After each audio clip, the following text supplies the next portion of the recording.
L'équipe de Kinatex prépare la réouverture de la clinique et c'est ce dont je vais discuter ce matin avec le copropriétaire de l'établissement, Samuel Blanchette. Bonjour. Bonjour, M. Verret. Dans un premier temps, là, comment ça se passe au niveau des préparatifs? Est-ce qu'on est prêt pour la réouverture? Bon, on est prêt plus que jamais, en ce sens qu'en fait, il faut préciser que la physiothérapie est un service essentiel. On n'a jamais été fermé complètement. On était ouvert pour les urgences seulement. C'était assez très restrictif. Puis on a développé un service de téléréadaptation, donc de réadaptation à distance dans l'intermède. Le fait d'avoir pu traiter quelques patients en présentiel selon les restrictions de notre ordre professionnel, ça nous a amené quand même à développer progressivement les mesures préparatoires depuis déjà quelques semaines. Là. Donc oui, là, on est à préparer les effectifs là, pour la reprise là, début juin, là, où que toute clientèle va être vue sans restriction. Ça ressemble à quoi les mesures là, qui sont mises en place? Premièrement, là, est-ce que les physiothérapeutes doivent porter le masque?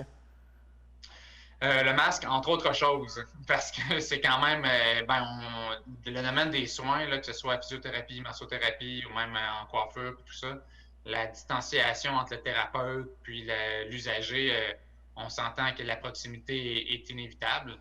Donc, on aborde ce qu'on appelle l'EPI, l'équipement de protection individuelle, qui comprend justement le dit masque.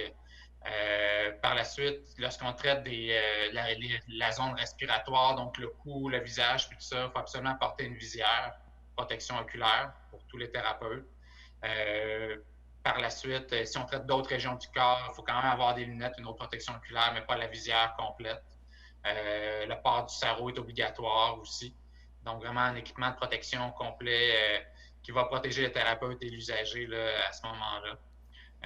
Puis il y a tout un protocole aussi établi à la clinique là, dès l'accueil, en fait. Donc, pour garder la zone, justement, la clinique comme telle, une zone qui est exempte de virus ou de risque de contagion, bien, dès l'accueil, la personne est accueillie par notre réceptionniste, une personne à l'accueil, où est-ce que chaque usager doit porter un masque qui est fourni par la clinique pour vraiment avoir un baseline de sécurité au niveau médical, tout en se lavant les mains avant d'entrer dans la clinique aussi. Puis, oui. Oui, je présume aussi qu'il y a des mesures de désinfection du matériel. Oui, exactement. Entre chaque usager, le thérapeute doit, d'une part, se laver les mains, d'autre part, changer de blouse entre chaque patient. Puis, pour ce qui est du matériel, donc les surfaces sont toutes nettoyées entre chaque patient et les outils aussi sont nettoyés, désinfectés entre chaque patient. Donc, ça a été un défi quand même logistique, d'une part, d'avoir le matériel, d'autre part, de l'implanter au sein de notre équipe, puis d'être capable de le faire avec un volume de patients qui se rapproche de la normale aussi. Là. Parce que à 3-4 visites par semaine par personne, exemple, par thérapeute, où ce qu'on traitait seulement les urgences, c'était une chose, appliquer les mesures.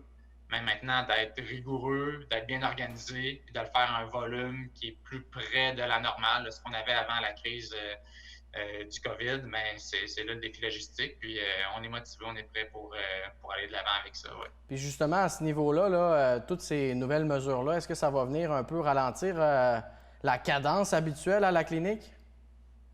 Bien, la priorité, bien entendu, c'est la sécurité de l'usager. Fait qu'on se donne comme une première semaine, une deuxième semaine, justement, pour bien implanter les mesures.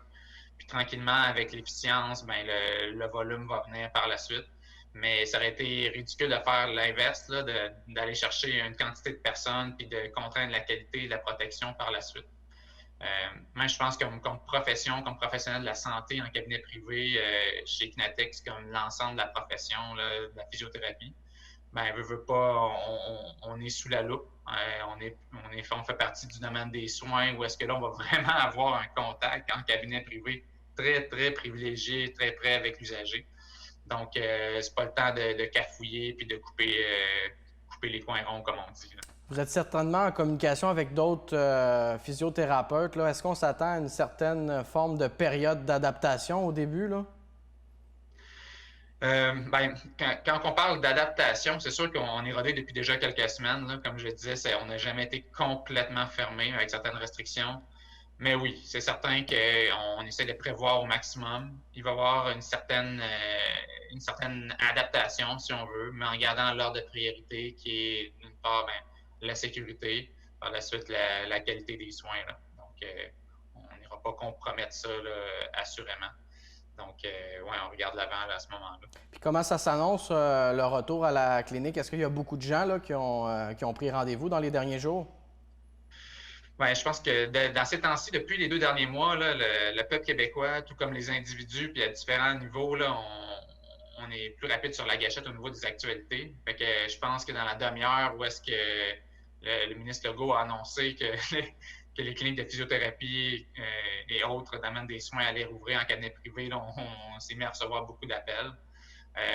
Sincèrement, dans nos prévisions, on s'attendait peut-être à reprendre un peu plus tard. Sans restriction, peut-être 1 ou 2 semaines plus tard, mais c'est une bonne chose en fait que ça reprenne au 1er juin, tout comme les campings, toutes les autres activités. Fait dans les premiers jours, là, si on recule, ça a été annoncé la semaine dernière, donc les 2 premiers jours, c'était plus au niveau logistique de revoir les horaires, revoir les effectifs, rappeler tout notre monde au travail, ceux qui n'étaient pas à 100%, pour pouvoir répondre à cette demande-là. Donc oui, il y a des rendez-vous de pris. Les heures ouvrables à la clinique, même s'il n'y a pas de patients à 100% du temps, il y a des gens qui sont disponibles pour répondre et prendre les rendez-vous à ce moment-là. Si les plages horaires ne sont pas ouvertes, on a justement une liste de rappels qui est en vigueur pour que tout le monde puisse avoir accès aux soins le plus rapidement possible. Rapidement, mais sécuritairement, comme je l'ai mentionné. Ouais. Puis justement, là, durant la pandémie, est-ce que ça vous a permis là, d'interagir avec vos clients en télépratique? Vous l'avez soulevé brièvement, là, mais je présume qu'on a peaufiné certaines pratiques. Là. Ben c'est ça. J'ai pas mon dire que l'urgence fait soulever des montagnes, en ce sens que justement la télémédecine, la téléréadaptation, mais c'était envisagé dans des projets sur le moyen long terme pour agrémenter notre gamme de traitement là, chez Kinatex, autant à Sainte-Anne que dans le reste du groupe. Là, on est quand même une 50aine de cliniques à travers le Québec.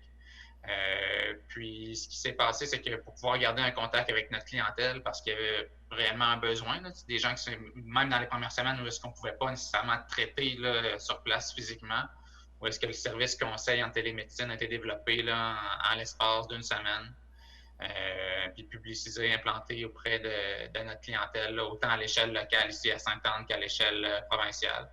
Donc, il y a eu des cerveaux, il y a eu des mains qui se sont fait aller assez rapidement. Faut croire que ça continue. C'était Samuel Blanchette, copropriétaire de la clinique Kinatex à Sainte-Anne-de-Beaupré, qui s'apprête à réouvrir ses portes le 1er juin prochain. Tout à fait. Merci.